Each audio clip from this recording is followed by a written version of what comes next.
Hello and welcome. Today we're diving into a really fascinating part of modern medicine that's all about making treatment personal. It's called Therapeutic Drug Monitoring, or TDM for short, and it's all about how doctors can go beyond a standard prescription to create a plan that's perfectly tailored to you. So, let's kick things off with a question you've probably thought about before. Why does the same medicine affect people so differently? You and a friend could take the exact same dose of something, but one of you feels amazing while the other feels, well, nothing, or maybe even worse. This is the big challenge with one-size-fits-all medicine, and the answer really comes down to our own unique biology. Things like our age, our genetics, even other meds we're taking can completely change how our body handles a drug. So, how do we get around this one-size-fits-all problem? Well, the answer is to get personal. And that is exactly what Therapeutic Drug Monitoring, or TDM, lets us do. It's a huge shift from just kind of guessing the right dose to actually knowing the right dose for each and every person. Okay, so what is TDM really? At its core, it's the science of measuring the exact amount of a drug in a patient's bloodstream at precisely the right time. But, and this is key, it's so much more than just a number on a lab report. It's about taking that data and combining it with a doctor's clinical expertise to find that perfect dose for that one patient, getting all of the benefits with none of the drawbacks. Now, to really get a handle on TDM, we need to talk about something called the therapeutic window. Honestly, the best way to think about it is as the Goldilocks zone for a medication. Not too little, not too much, but just right. See, on one end of the spectrum, you have a drug level that's just too low to do any good. That's what we call an ineffective dose. But on the other end, you got a level that's so high it actually becomes dangerous, causing some pretty nasty toxic side effects. TDM is all about steering clear of both of those extremes. And here it is, laid out perfectly.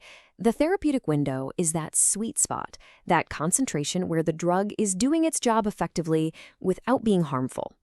The entire goal of TDM is to fine-tune a patient's dose to keep their drug levels safely inside this window.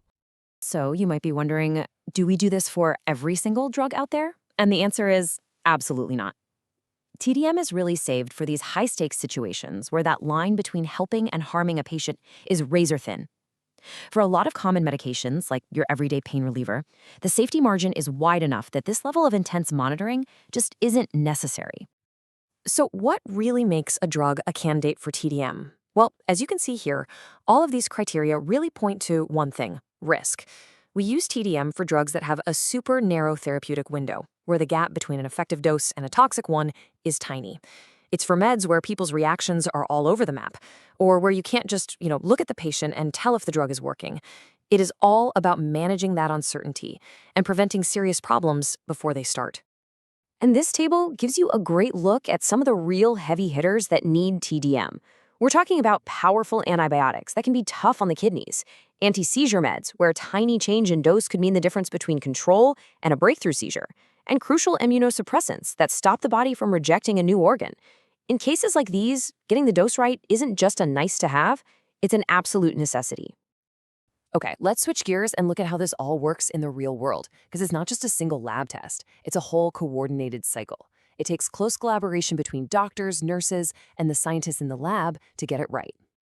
Let's walk through it.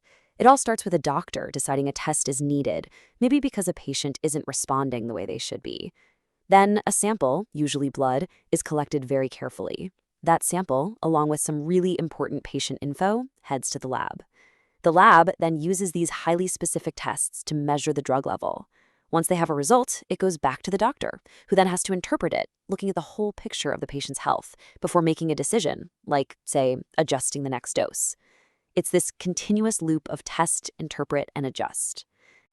Now, I have to pause here because this is probably the most critical detail of the entire process: timing. Getting the timing of that sample collection wrong is by far the #1 source of error in TDM. Think about it like trying to measure the height of a wave, but looking at the totally wrong moment, you're going to get a completely misleading number.